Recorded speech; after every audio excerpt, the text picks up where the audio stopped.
ఇంకా వాళ్ళకి సిబిఐ కూడా వాళ్ళు మాట్లాడి తప్పు అని చెప్పినాక ఇంకా ఫ్రస్ట్రేషన్ ఎక్కువైపోయింది. నిన్న ప్రశ్న చూసారా, వాళ్ళ ఛానల్ అడిగిన ప్రశ్నకే ఫ్రస్ట్రేషన్ అయిపోతున్నాడు. కళ్ళకి వచ్చి చెప్పాడా, మీకు దేవుడు చెప్పాడా, లేదని చెప్పాడా, అసలు అరుస్తున్నాడు ఏంటో. హైలైట్ మీరు నిన్న వీడియో చూసారా, శ్రావణ్ గారు మాట్లాడిన వీడియో. అసలు ఒక్కరి మొహంలో కూడా మేము తప్పు చేసాము అనే కాన్షియస్ వాళ్ళ ఫేసుల్లో ఉంది. మనం తప్పు చేసాం, దేవుడితో పెట్టుకున్నాం, ఏ సైడ్ నుంచి వెంకటేశ్వర ఏం చేస్తాడో అన్న భయం అందరిలో కనిపిస్తుంది. జనాల్లో బాగా నేషనల్ బాగా కవర్ చేసేసింది, నేషనల్ న్యూస్ అయిపోయింది, పార్లమెంట్ లో రాసే మనం మాట్లాడుతున్నాం, జనాల్లో బాగా అర్థమైంది. కోర్టుల మీద గౌరవం లేదు, వ్యవస్థల మీద గౌరవం లేదు. ఈరోజు మీరు చూస్తే ఈ కూటమి ప్రభుత్వానికి కోర్టులు అంటే గౌరవం లేదు, వ్యవస్థలు అంటే గౌరవం లేదు, కేంద్ర ప్రభుత్వం అంటే గౌరవం లేదు. అందుకే ఈరోజు కోర్టులు ఇచ్చిన ఆ ఇది కూడా వాళ్ళు ధిక్కరించి, అంటే భగవంతుణ్ణి రాజకీయాల్లోకి లాక్కండి.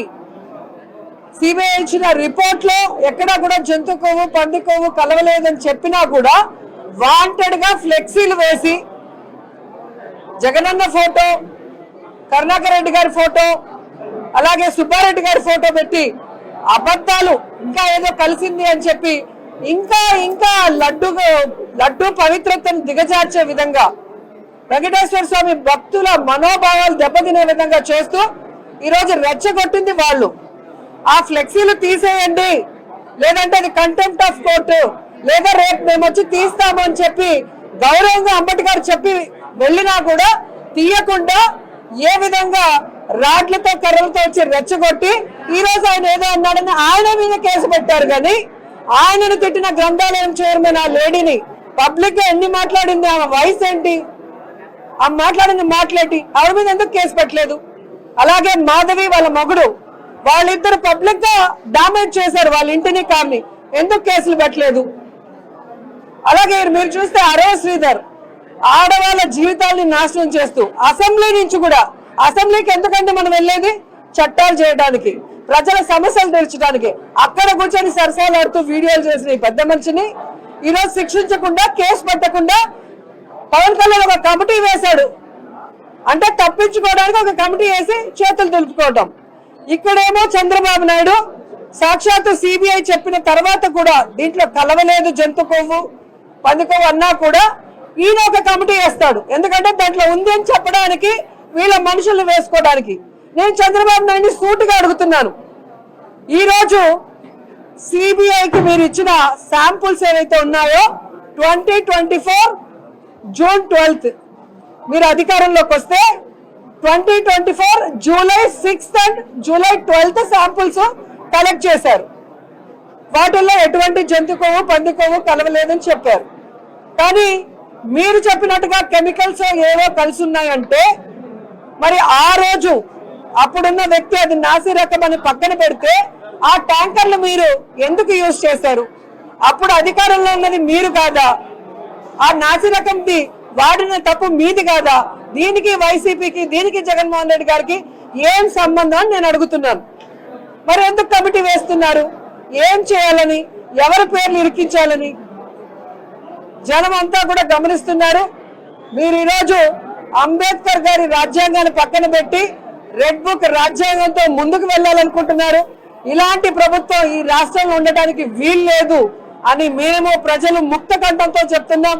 దయచేసి ఈ పరిపాలనకి ఫుల్ స్టాప్ పెట్టి రాష్ట్రపతి పాలన తీసుకురావాలి. ఇక్కడ ప్రజలకి రక్షణ లేదు, అపోజిషన్ పార్టీ వాళ్ళకి రక్షణ లేదు అనేది స్పష్టంగా కనిపిస్తుంది. ఇంకా ఇంకా మీడియాని మేనేజ్ చేయాలనుకుంటే మాత్రం ఎవరు కూడా చూస్తూ ఊరుకునే పరిస్థితి లేదు. ఖచ్చితంగా మీడియా కూడా ఇక్కడ జరుగుతున్న వాటిని, ఈ కూటమి ప్రభుత్వం చేస్తున్న తప్పుల్ని చూపించాలని కూడా మిమ్మల్ని అందరినీ కూడా కోరుకుంటున్నాను.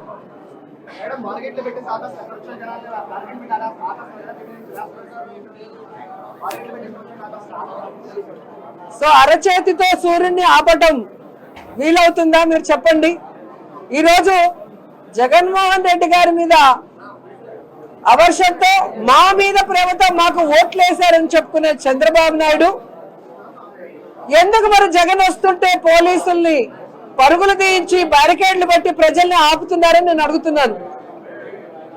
ఈరోజు మీరు భయపెట్టినా, పోలీసులు భయపెట్టినా ప్రజలు ఆగకుండా రోడ్డు మీదకి వస్తున్నారు జగనన్నని చూడడానికి, సంఘీభావం తెలియజేయడానికి. అంటే అర్థం ఏంటి? బాహుబలి సినిమా చూసుంటారు కదా, బల్లాల దేవుడు ఎన్ని కుతంత్రాలు చేసి ఆ సింహాసనం మీద కూర్చున్నా ప్రజలు బాహుబలి వెనకే ఉన్నారు.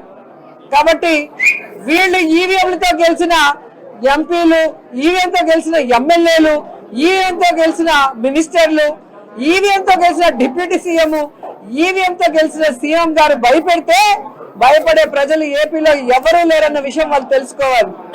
జగనన్న కోసం ప్రాణం ఇచ్చే వాళ్ళు ఉన్నారు ఇక్కడ. జగనన్న మంచోడు కాబట్టి ఈ రోజు కూటమి ప్రభుత్వం మీద మేము దాడులు చేయటం లేదన్న విషయం వాళ్ళు తెలుసుకోవాలి. మాకు విలువలు ఉన్నాయి, క్రమశిక్షణ ఉందన్న విషయం వాళ్ళు తెలుసుకోవాలి.